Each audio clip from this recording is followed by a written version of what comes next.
My name is Rachel, and I work for relink.org, and we are so thankful that you're joining us today for our webinar. We're just going to wait a few minutes and let people come in and go through a few slides. I'd love to talk to you and share with you a little bit about Relink, and then we will have our presenters share from the Mahoning Valley Human Trafficking Task Force.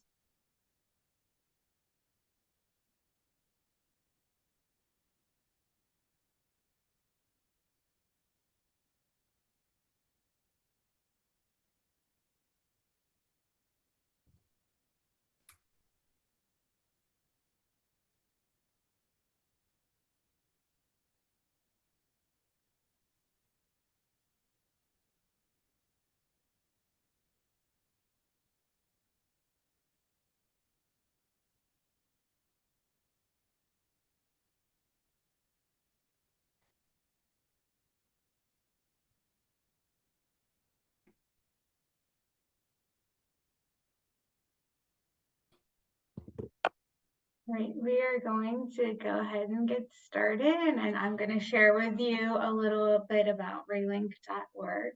So we are an online database, and we have over 14,000 resources in the state of Ohio in all 88 counties, and we have resources for anyone in need. And one of our areas that we have resources in is human trafficking. So when you go to our website, relink.org, you can click on Find Help Now, which is that green button right there. And when you do so, you will be given these options where you can enter a location. So you can do it by city, you can do it by county, you can put in a mile radius of where you would like to find those resources within. And then we have different categories and the categories of care that you can choose from. And like I mentioned earlier, we do have a human trafficking category that you can click on to find resources in. One thing that we really want to do at relink.org is we want to have all of our services up to date. All of our providers have their information up to date. We don't want anyone to click on someone's provider page and get a contact information that's not correct, or ours, or anybody who is in that organization that they need to speak with that is not correct. So we encourage you to go in and list your services on Relink, and not only that, but to create an account so that you can update your own data on Relink. We're always happy to do that as well and help you, but we would love for you to be able to do that. So once you go on to Relink, you can register and then click create an account, and then you can use your credentials then to log in and input your information, and you can also keep it up to date and change it throughout that registration link that you have. Our next webinar in this three-part series is going to be on Thursday, November 30th at 2 o'clock. And that's going to be John Schools, what we have learned about their success preventing recidivism. And we are going to have Courtney from She Has a Name, who's going to be presenting on that.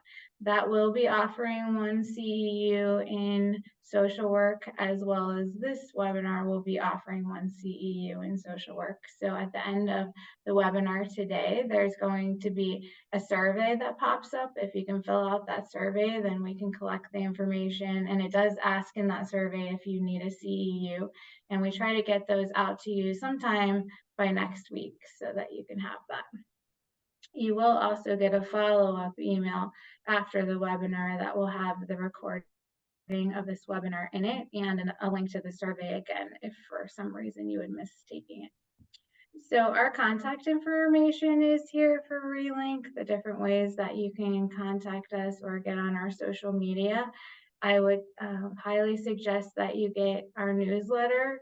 Every month we have in our newsletter different articles of things that are happening throughout the state, different educational pieces, but also you can see when our next webinars are going to be held and the information for those. You can always email us at info@relink.org. We're happy to answer any questions you have, and we can get you set up on the newsletter mailing list through that. So with that, I am going to turn this over to our two speakers that we're so thankful to have today. They're going to introduce themselves and a little bit about what they do and start their presentation. Okay, hello everyone. My name is Dan Haueter. I'm with the Mahoning Valley Human Trafficking Task Force, and I'm going to turn it over to my partner, JP Rigaud, and let him introduce himself first, and then I will take it from there. JP? Hey, good afternoon, everybody. My name is JP Rigaud. If you are wanting to exercise your French, my true name is Jean-Philippe Rigaud, but I go by JP since I've been here in Ohio. It just doesn't find much leverage with the French. I'm an agent for the state of Ohio. I'm a special agent for BCI. I primarily work what's called Special Victims Unit, which handles crimes involving children, situations involving human trafficking, and I also work some cases involving elder abuse. So my work and experience has been with the Mahoning Valley Human Trafficking Task Force, which I was asked to be a part of in 2016. That task force is based out of Youngstown, out of the Mahoning County Sheriff's Office. Dan, myself, and we have about, I think, 11 other agencies that are represented on the task force. So that's the privilege. I get to work more steadily with Dan. I've worked with Dan on other type of cases in Columbiana County, but we get to work more often now through the task force. Just a little more about our task force. Our task force covers 3 counties. It covers Trumbull County, Mahoning, and Columbiana. So, they're all kind of tiered on top of each other as counties. And we have representation from each of those counties on our task force. Most of our agents on the task force are part-time, which means their primary responsibilities are to their agency and their investigations, but they do assist within the investigations that we have, the larger ones, as well as those that were ongoing, like with Dan. What Dan will be speaking about today is something that Dan has been involved in well before he was part of the task force, an area he's very skilled with doing. I would like to ask one open question, Dan, to everyone, and I have the chat open just to kind of see if people wouldn't mind letting me know if, just real quick, a word, are you law enforcement? Are you advocates, child welfare, counseling, trying to think of some other areas, medical, legal, like prosecution. If you just don't mind just scattering that up there real quick, and I'll kind of do a quick summary here. Dan, I don't know if you have a chat window up, but I'm seeing advocates. There's a couple medical here, law enforcement. We have victim advocate, social work. Good.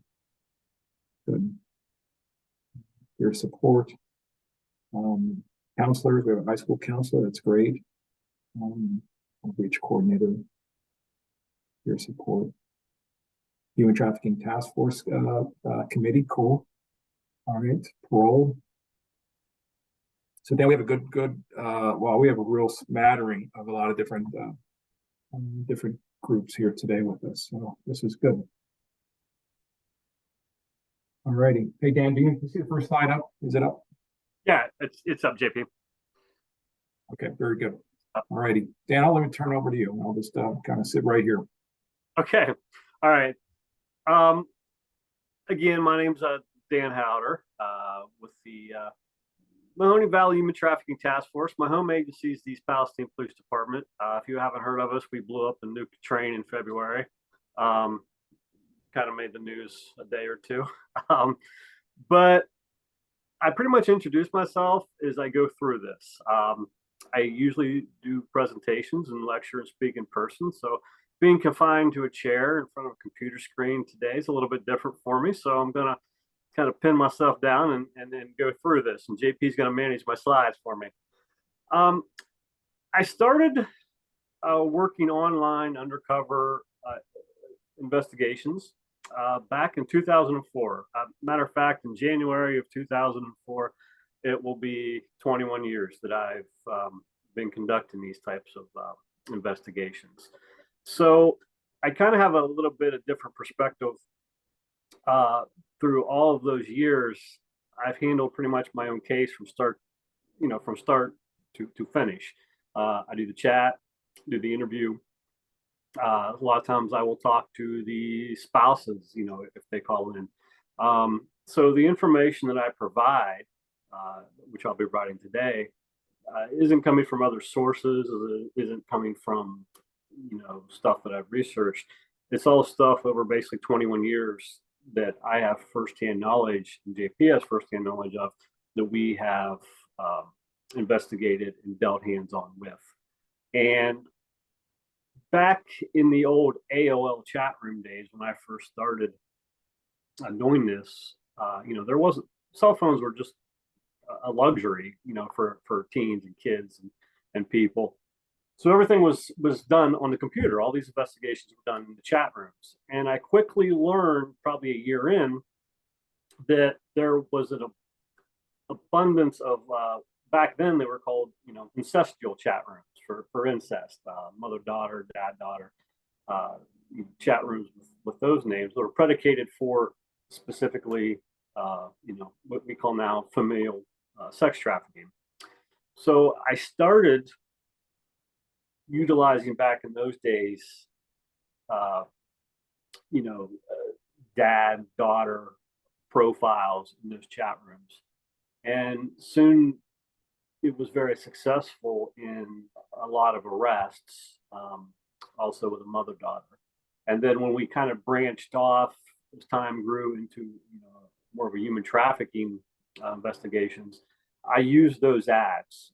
My primary go-to ad is the mother-daughter, the mother who is trafficking her 14 or 15-year-old daughter on the prostitution websites such as Mega Personals, One Back Page, stuff like that. And they are extremely successful, and we're extremely busy. The first slide you'll see, since 2021, we have had 450 plus arrests for underage sex crimes since 2021, with the task force, and 300 plus misdemeanor arrests. Now, that's for the mom-daughter familial ads also, because I don't just strictly use juvenile mom-daughter ads. I also use adult mom-daughter ads. So those are arrests that we use for the familial, like the mom-daughter.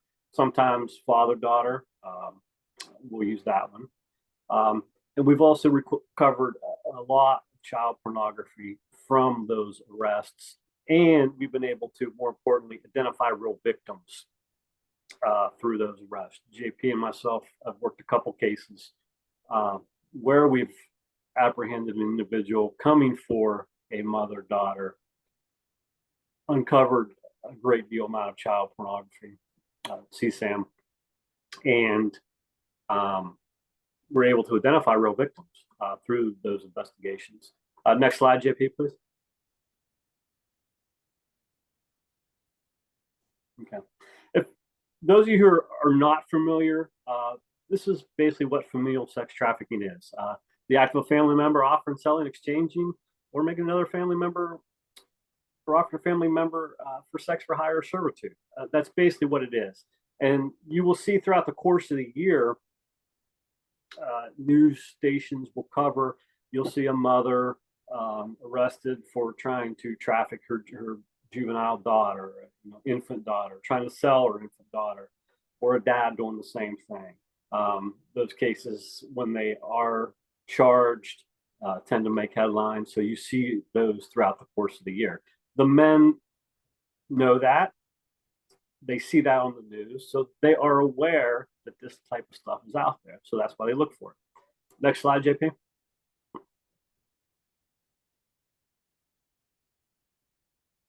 Okay. And this is the basics why I use the familial mother-daughter ads, because we are able to apprehend the worst of the worst. For years, it was a common misconception that any man that found a teen juvenile online and came to have sex with her and we arrested part of a sting would have child pornography. That's not the case. Very, very, very few men who we arrest for a non-familial ad, just a straight 14, 15-year-old, profile on a prostitution website that do not have child pornography. It's very rarely do they. However, with the familial ads, we have seen that those are the men that will possess that. Those are the men that will have that if anyone is going to have it. And there's some examples here following of that. But when we get those guys, they're the worst of the worst. It's because their mindset has already crossed that threshold where they're willing to have sex with not only a juvenile, but a juvenile is being trafficked by her own mother. So they're likely to go into those darker realms. That also falls in line with the target, a different kind of mindset of predators. Those guys have a different mindset than just a regular person who's going to have sex with a minor. They have a completely different mindset. We see that in the conversations. We see that when we interview them. Many times those desires have been present for years. I've interviewed people. JP has interviewed people that when we've charged them, they talk about having these desires for years. They've just laid dormant. They've had fantasies about it for years. They've thought about their own mother for years. So that has always been present, you see, and they've just carried it on. The guys coming for the mother and daughter are also less of the opportunists. And when I say opportunists, I mean you have guys that they know it's illegal to have sex with a 14, 15-year-old girl, but they don't care. But they're not out actively. That's not their main goal. Some guys, that is what they are seeking. That's what they're looking for. The opportunist is a guy who basically, he will have sex with a 13-year-old or an 81-year-old. He doesn't care. With these guys, they're more targeted in. They're more locked in on what they want. That familial mom-daughter, aunt-niece, dad-daughter type stuff. So, and then that just goes back to we're apprehending the worst of the worst, and we're just targeting a different mindset. And again, we have a greater chance of recovering, CSAM, or a real victim with these individuals that we arrest and charge. That's not a speculation. That's what we see. That's what we see on a yearly basis when we charge these individuals. JP, next slide, please. We've had Dan. If I could just jump in real quick, we've had that one. I think you talked about him in this presentation. No, I don't think it's him. But we had one Andrew.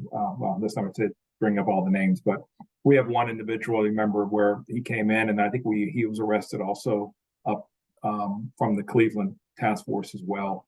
Ended up tracking him where he was specifically targeting minors online and meeting. He had already met with one. We were able to track that down through a dump of his. I believe it was a cell phone that gave us that evidence to find that. So it was interesting to find other victims, and that particular victim had never disclosed it, which isn't unusual for children, but she had never disclosed what had happened. Her leaving her house, meeting with this guy at a hotel, and him being forcefully, in fact, that he abused her sexually, but he is very forceful with her as well. She was scared to share it. So that's a great example of where we were able to recover, find someone else, and get her help move her from that experience, as well as we ended up taking him, I think, federally on charges.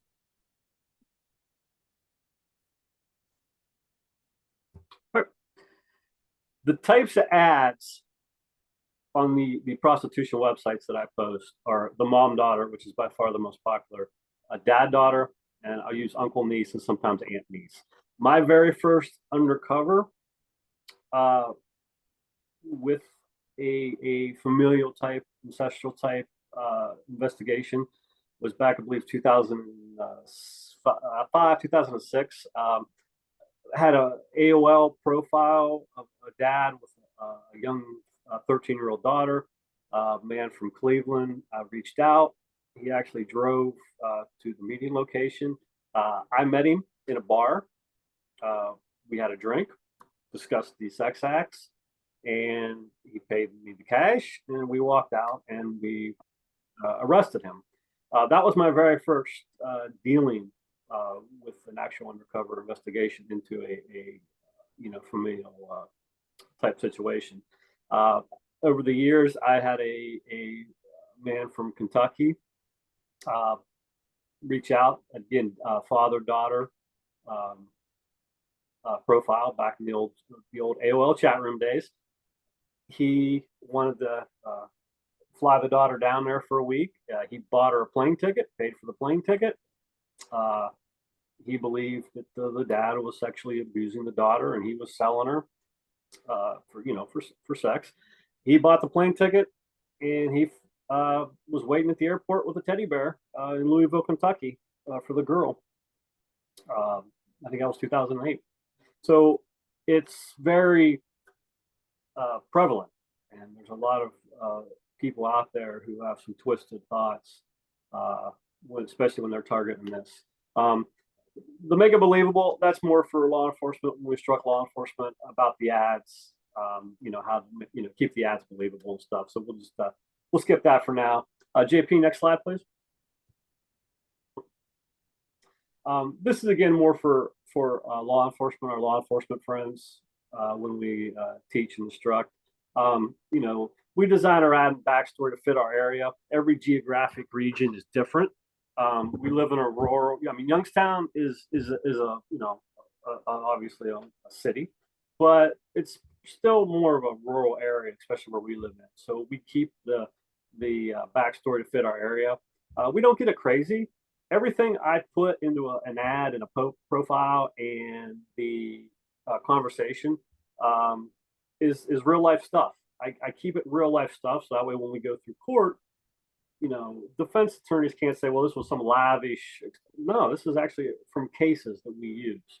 And that's why, you don't reinvent the wheel. This is stuff from real life cases that I just incorporate into the chats and the profile. Again, keep it consistent, and even ads have birthdays. That's again more for our law enforcement friends when we talk about it. This is an example of a screenshot of an Abilene woman who was arrested for sex trafficking her daughter for money in, I believe, 2022. So these are the articles that I've spoke about, that you have females out there, you have men out there who are completely willing to traffic their own children or own family members. And then obviously the men see this. We go back one, yeah. And this is another one, the mother was sentenced to 23 years for selling her daughter for sneakers. So again, the guys see these, they know that this stuff's out there. So when you know it's out there, you're going to look for it. And they've been looking for it for years, obviously 21 years, and they're still looking for it. Next slide, JP. This is one of the prime examples of where I talked about you're going to get the worst of the worst, and you're going to get the worst offenders, and you're going to find CSAM, and you're going to find guys who have a lot of victims. This guy checked all the boxes. And yes, that right eye is real. It's a little messed up. This is Sean Kempbani.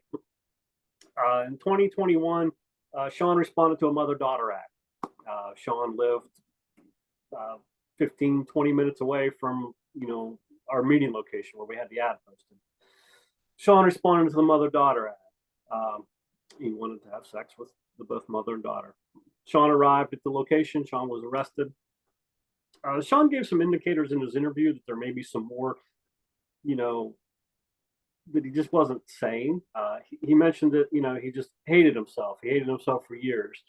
But he wouldn't come out and say why or what. Sean gave consent for his phone that evening.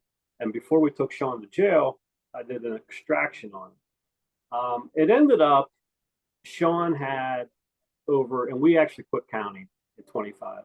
Sean had over 25,000 images and videos of CSAM on his device. and his computer, external hard drive at his trailer, or actually camper where he lived. We did a search for him. And they weren't even remotely like 12, 13, 14. It was all prepubescent, 5, 6, 7 years old. JP spent hours assisting on his case. JP, if you want to talk about your work about going through all his images, it was just, you saw the images, a lot. Yeah, I think it was actually, Dan, I think we actually used myself, one of the other agents, Julie, and I think Kurt all had to assist because, I mean, obviously you all know that phones hold so much data. So that's just part of it is when nowadays it's not necessarily a laptop or computer, it's all on that handheld device, right? Yes. But it was just significant, and it's all different kinds too of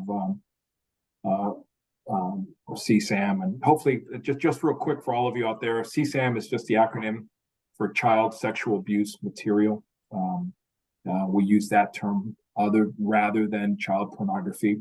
Child pornography, unfortunately, as a term, does not capture what is actually in those images or videos, which is truly sexual abuse of a child, physical abuse of a child. So that's the terminology. When you hear us using CSAM, that's the term why we're using that to be more accurate here.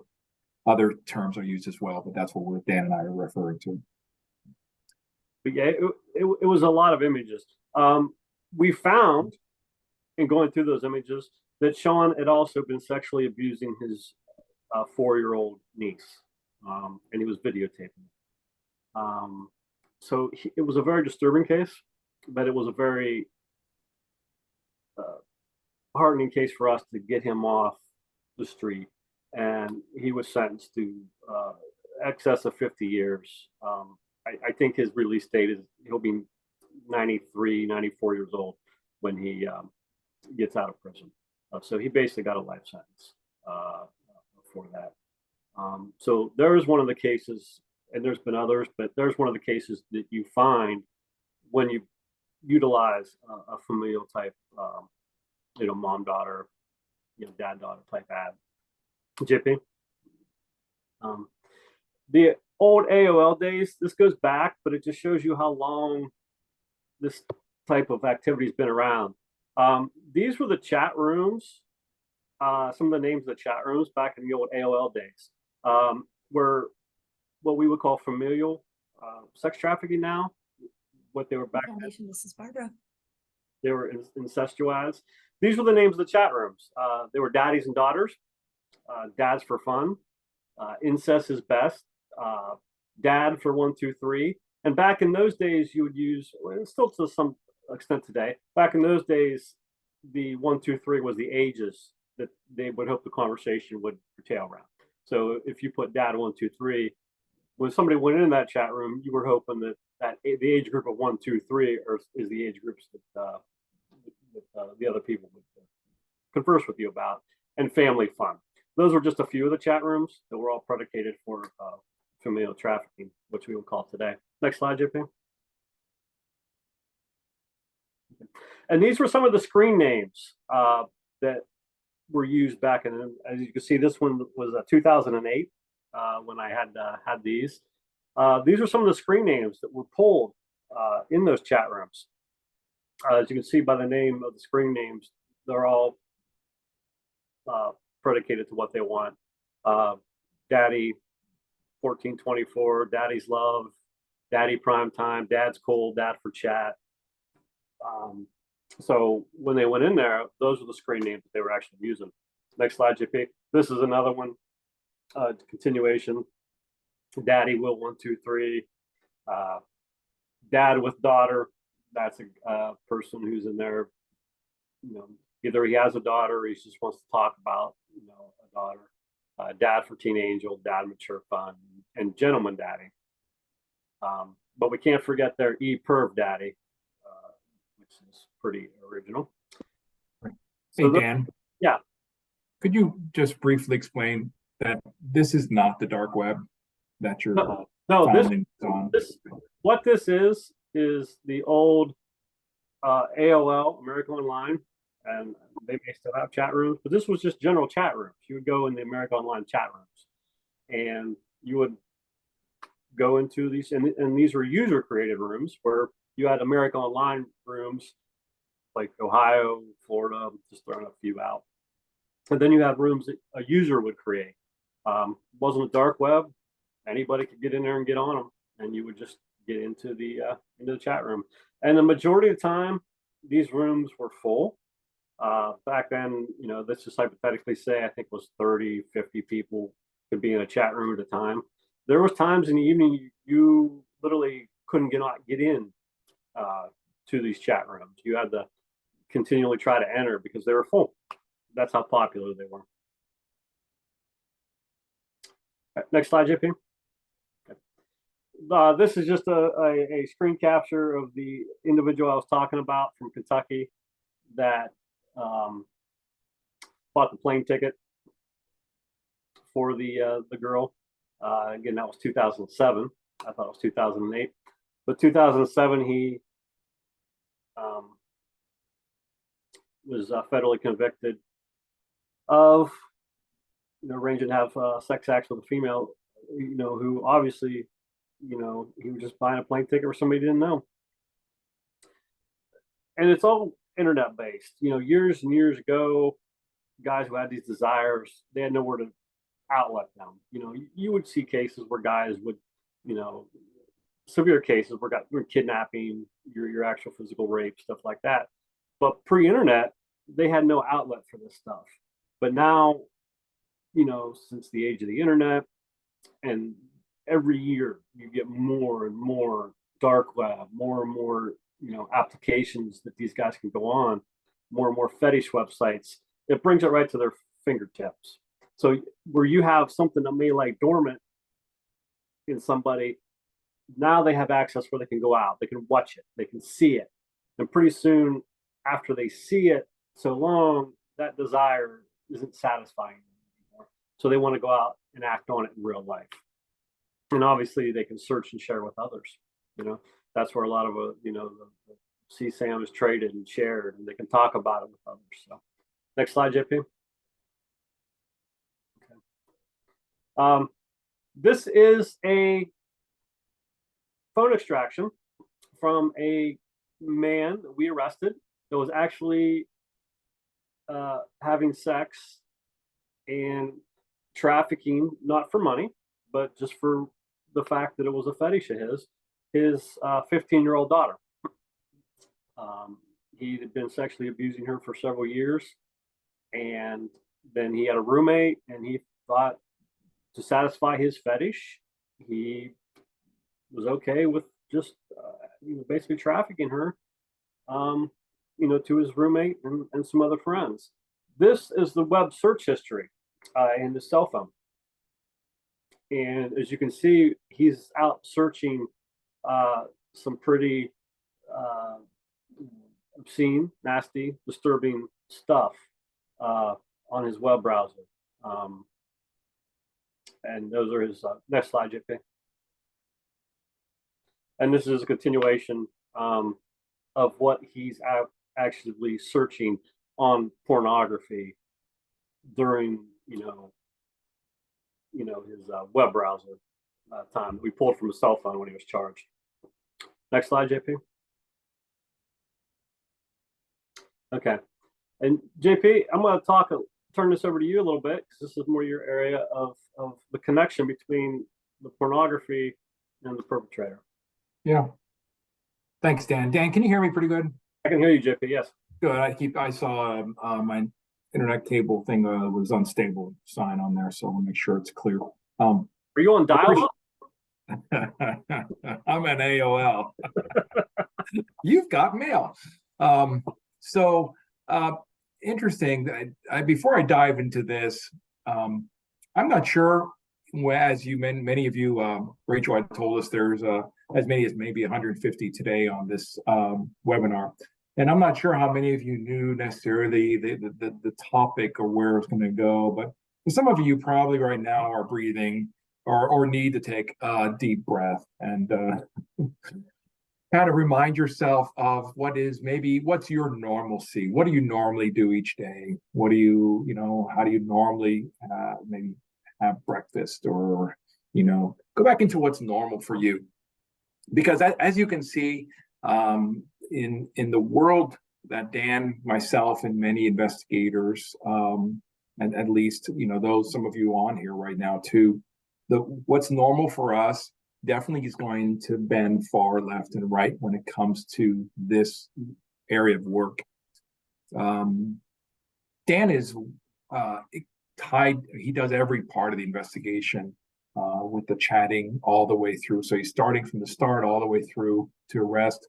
And I know Dan will spend a lot of time testifying in court to things, but he has a lot of experience and training to rely on as well. For myself, I end up being more in that role of interviewing. And I haven't, fortunately, Dan had just asked me this past weekend if I can come up for an interview on one of his evening arrests. And the lady, she would have been a victim in this particular case, was going to be released before I could get up to interview her or meet with her. But he still will cover those. But I tend to fall more in the role of the interviewer. And we're going to talk more about interviewers.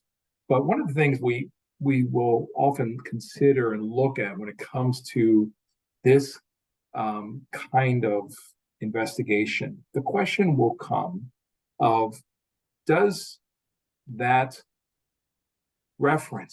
use of pornography that has a familial type of theme, mother, daughter, father's daughter, niece, nephew, all those themes that would be in the area of what we might find or say as taboo, do those have a connection to the perpetrator's action, to the individual who will move into this chat and actually, in a sense, shoulder into Dan as he's working an undercover role as either the daughter, mother, or actually maybe sometimes both roles in the chat? Does the reference, the use of that come in? Well, obviously, Dan and I are not researchers, though in our own right, I would say, and then this is not again to challenge any of you who may be in the area of research. Our work, in a sense, is a somewhat of a lab of people coming in and out. Dan's more so than my own, in the sense that it's something way more daily for him to be involved in. And he's involved in it for a long time. But what have we seen? What has been normal? I mean, think of it. What's normal for a 42-year-old man showing up in his car with $180 and a bottle of Mountain Dew pitch black for his 14-year-old princess, whom he's willing to meet with and have sex? That's this man's normal. I would hope most of us on this chat, if not every one of us, would say that's not normal for me, right? That is not a place that I can find my mind ever moving to, my body or my incentive, the things that would move me into that kind of thing. I wouldn't be ever invited into that in my own head. And yet again, the question still remains, does it happen that familial pornography can actually feed this drive? And even though I think Dan and I could say, and I've looked up, I do dive in. I mean, a little bit further than your typical Google search. But as an investigator, we've asked that question. There's no clear link, right? I can say this, I think, confidently. There's no clear link that we're going to have in research that's going to be able to say, hey, those who are doing this familial porn are also going to seek to go hands-on. These individuals who are doing this will definitely be more likely to be triggered.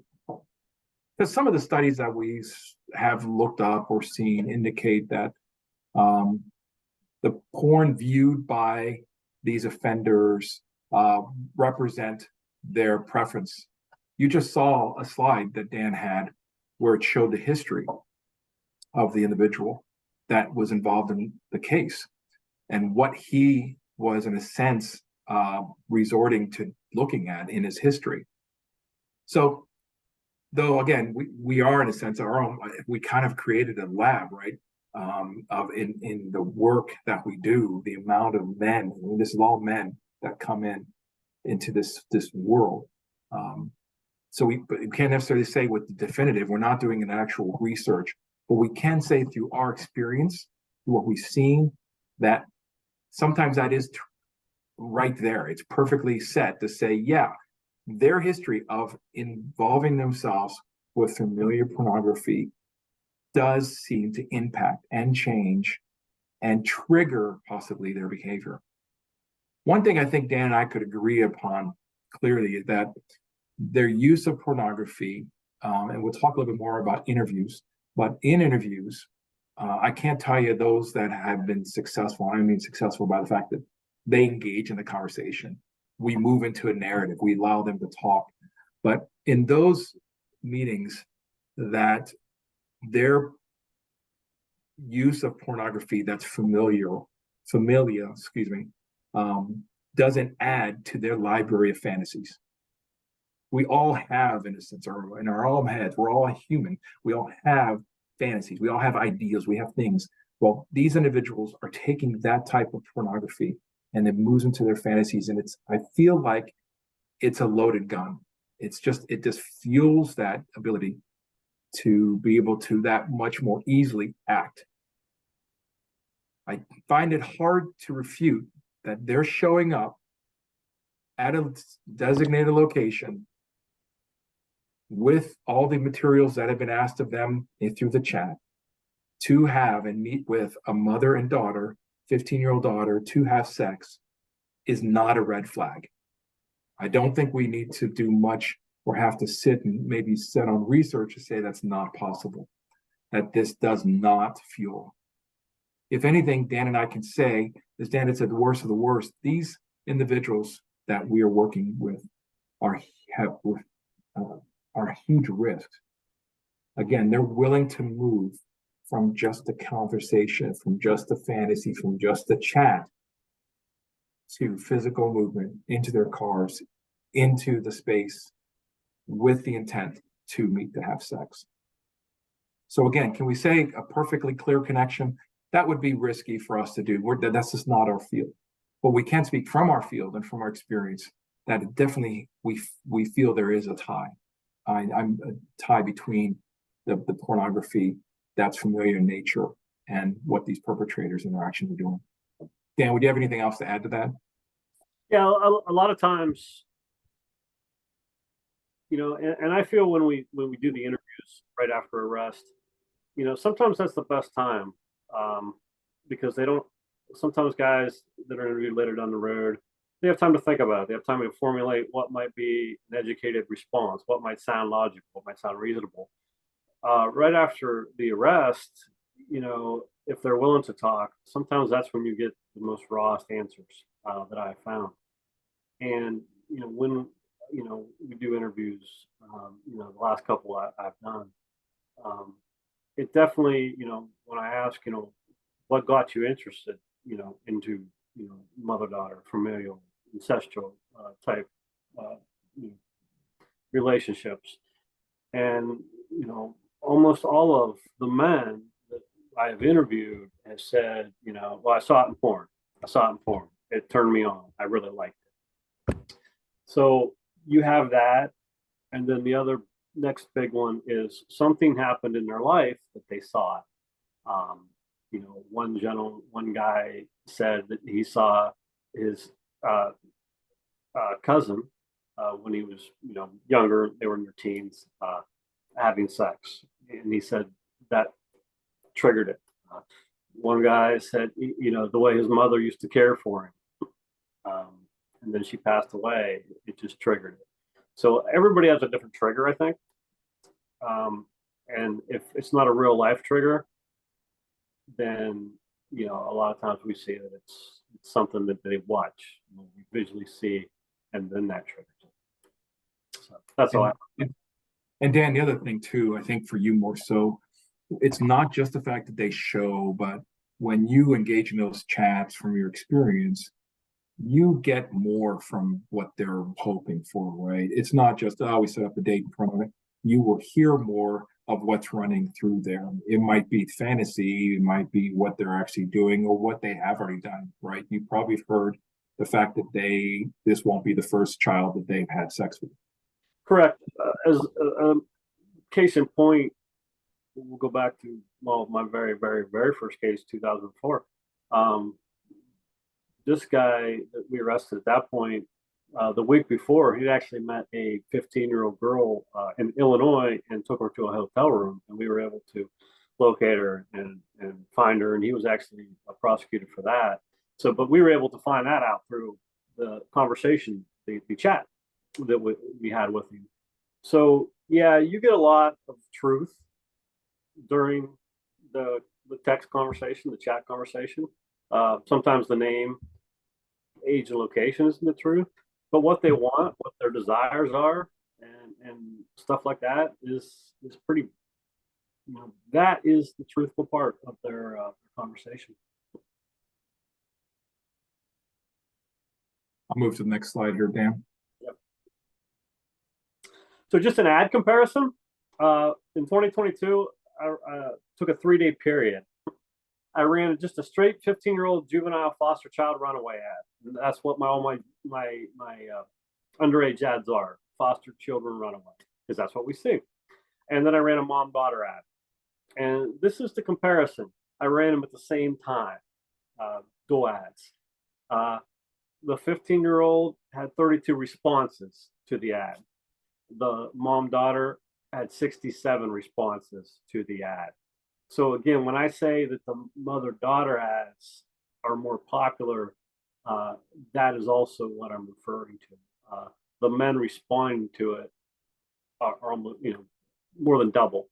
Next slide, JP. Okay.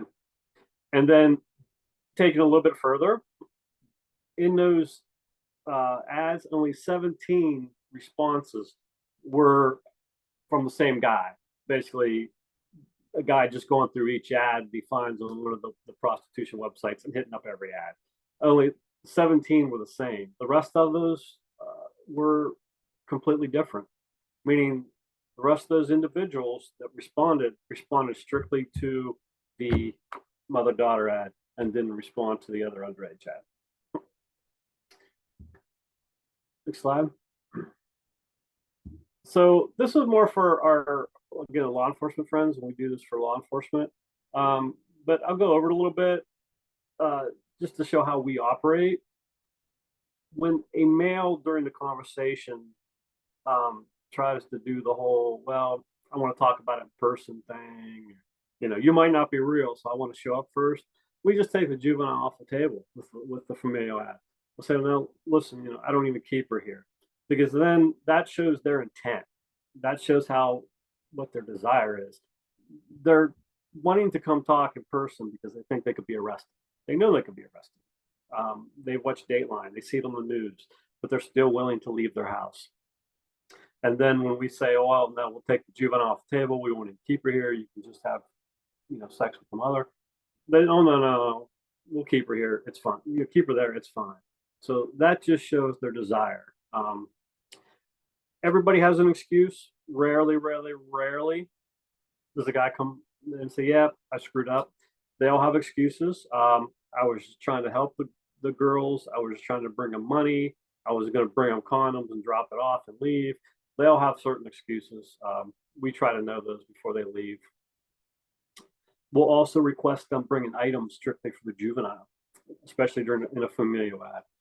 So when they're getting ready to leave, they're on their way, I say, hey, can you stop at Wendy's and pick up a Frosty for my daughter? She wants a Frosty, or some nachos with salsa. So that again shows their intent. They're making an overt act. They're stopping somewhere. They're picking up an item only for the juvenile, and then bringing it. Again, this was more for our law enforcement partners. We make the females as destitute as possible, because those are the girls that we see. It's not Las Vegas, it's not New York, where the sex for hire workers are extremely high class and doing this. The girls we see are drug dependent, they're in bad shape, and they need help. And so we teach our other law enforcement agencies to, be that, don't be afraid to be down on your luck. Don't be afraid to, be destitute, because that makes it more believable. Don't be afraid to be a pain in the butt. That's just is during chatting. When we are working the actual girls, they can get pretty snarly with us sometimes. So we teach our undercover chatters to be the same way. If you're too nice, they're gonna flag you out.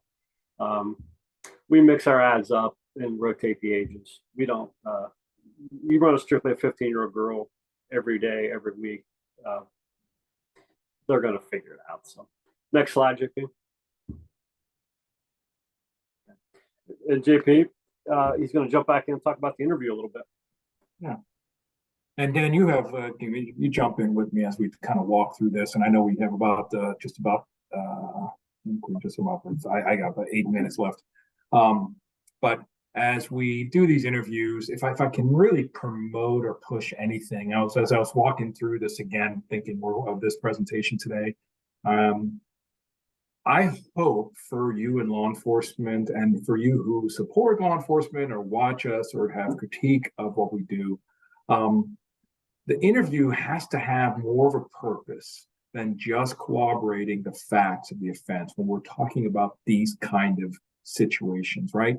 I could say that about every interview, but we just don't have time in our jobs. We're juggling numerous investigations and tasks and other things in life, in our lives in general, right? But as the interviews, I could only encourage when we take on these interviews with individuals who have shown up to meet, to have sex, and we might believe there's any kind of not trigger, any kind of drive through maybe familial type of pornography or whatnot. I would rather hope and suggest that you are trying to dive deeper. You're slowing this process down if you can in the interview. You're trying to gain as much a narrative from that individual. Because I would hope you're gathering it not just for the purposes of the case to corroborate, but we're also moving it forward. What we're gathering can be for the courts. What we are seeking can also help us better understand our neighbors. Because this might be tough for some of us to understand, or tough to accept, maybe not understand. But these individuals that we've arrested, Dan has just this past weekend alone has had a couple of arrests, all of which are public, which were all very, very noted people. I mean, I'd say noted, but one was a canine officer. The other one was a wrestling coach in a high school. So, they can be our neighbors, literally your neighbors. Could be people that are being driven and given this way. So that's the overall, just want that, knowing that we're running short on time. But as we move into these interviews, we typically, as you even heard how Dan talked about some of his interviews, we're really trying to listen. It's not a time to preach to them about their wrong. Even in the ones where we've done, where we're just working as adults, they're working as someone online selling sex, as a prostitute, as we would use the term. But when we're involved in acting in that way, even those individuals who've come, and they're just going to be here in Ohio, they're just being cited with a misdemeanor charge at that point, engaging. But I still try to listen. I'm not there to preach to them and tell them what they've done is wrong. They know it. They almost always know it. Dan, if you can tell me otherwise, if you think someone has maybe justified their presence, that's not impossible, I know, but they know. So they know the minute they leave their house that's yeah. There's the chance they're either going to meet a real girl, get robbed, or get arrested. Those are their three options. Yeah. So they know that, and like JP said, we don't use the interview because we don't need a confession. I mean, we don't. These cases are the confession is the last thing we need. But like JP said, we use the interview. I use it to learn. I use it to what's ticking in this person's head. Why is he doing this? And I think JP does a lot of the same stuff. Yep. And one of the things we talked about too, Dan, is inquiring into the word consent. Obviously, in our country here, age of consent is 16. So for working one of these, you heard Dan mention more for law enforcement's perspective, but the age of his minors, of the female, if it be the mother daughter, is 15, 14 or 15, right? Because age of consent being at 16 is going to complicate this, though there is an aspect of money coming in this commercial sex, so that would change that. But overall, age arcade, their country is 16. In other countries, I've done some of my research, it's 14. Other people know that some of these men are very well educated. They know they're looking for. They know where their fantasies are guiding them, and that's a concept. That's something to seek after. That's a question I would go after. What does the word consent mean to you? That could come from when you have a good enough rapport. You've kind of built some relationship with the individual in the conversation, and that might just be from gathering their name and their information. Where are you from? How long you've been around here? What's your job? Things like that. The next thing I'm hoping, not next thing, excuse me, but one of the questions I'm hoping to be able to get in there is asking about their fantasies. What's your greatest fantasy? Another technique, just for if you aren't already about and using this for those in law enforcement, sometimes we have a hard time keeping our mouth shut. We interrupt. We walk over each other if there's more than one of you in the interview room. And one more things I can just continue to talk with law enforcement is the tool of just pausing, the tool of adding silence and allowing that to speak in the room, the space that we're working in. Because I'm not recommending you abandon any of your standard operating procedures, and I'm not in anything other things that you may have methods in bringing them in.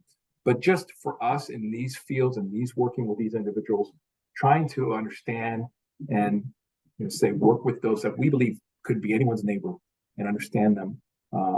We feel we need to slow these down, and we need to make these interviews important enough and time-wise. It's got to be a quiet space. Another thing, and we're going to be moving into Miranda rights because we are seeking information that they are free not to have to share. It's going to be incriminating in most cases, or it can be used against them, right? So. Last point too is just make sure when we're talking with those individuals that we're caring for them, we are providing. These are still people. They have dignity. We want to treat them well. We want to treat them right when they're in our care and our custody. I also don't encourage us to think of them, every one of these people who come in on these kind of cases, to be a homogenous group as if they all think the same. Each of these men, each of these people will have a different perspective, a different drive. Do not put them in a category. Do not leave yourself to do that. So that's only going to trap you, I think, later into how investigations are done. Dan, I'll move to the next slide just about time here. Okay. And our end game during an investigation and why we do this is we like to find the seekers. Like I said, I always put men into three types of categories. You have the no way guys, the guys who absolutely no way, no shape, no form of how would ever have sex with a minor. You have your opportunists. All right, those are the guys who, like I said earlier, they'll have sex with a 13-year-old and 81, and then you have your guys who strictly want to target minors. And those are the guys we really want to focus on. Eliminate the opportunists, but find the seekers. We definitely want to locate the real child victims. Anytime we locate the real child victim, then we really have done our job and we've done it well. And that's what we want.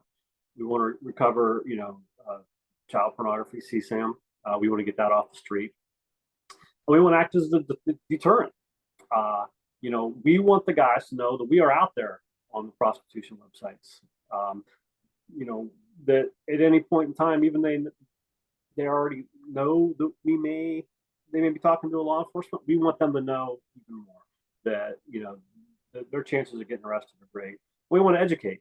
Every time we charge a guy with a misdemeanor, the misdemeanor offenses, part of my thing is we'll sit down and we'll talk to them, and I'll say, listen, this isn't the movies. This isn't Pretty Women with Julia Roberts.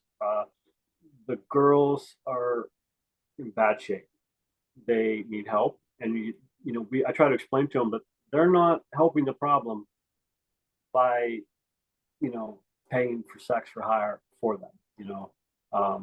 you have guys who just think, you know, it's consensual sex, but it isn't, because probably 8 out of 10 of the girls that we see, well, 9 out of 10 of the girls that we see don't want to do this. And I kind of use the term trafficking themselves because they are. They're drug dependent, and the only reason they're actually doing this is probably because of the drugs. And I know that. So if it wasn't for the narcotic addiction, they wouldn't be doing this. So, you know, they are trafficking themselves. That's kind of a phrase that I've coined, you know, over the years. And we don't want that for them. So that's all I have. I know it's 2 o'clock. JP? That's it for me. I'll stop sharing. Rachel, if you have another slide you want to put up for the group. I was just gonna say thank you so much for sharing today. I could listen to you guys for hours. It was very informative, and I just wanted to reiterate that if anyone goes onto relink.org and clicks on Find Resources now, you can click on the human trafficking section, and we have different subsections of crisis, addiction services, employment, support services, and prevention and awareness. And you can find resources for that in all 88 counties, as well as relink.org as a whole. We have basic needs section for people who are looking for affordable housing, employment opportunities, free clothing, food pantries, all of that's listed. People who are reentering out of incarceration, or we have people who are struggling with addiction. We have all kinds of recovery centers. So we have every resource you could possibly need for anybody that you are serving in any capacity, whatever their needs are. But I thank you so much for both of you taking time out of your busy days and your busy week to share with us and educate us more on this. Have a great day. Thank you. Thanks.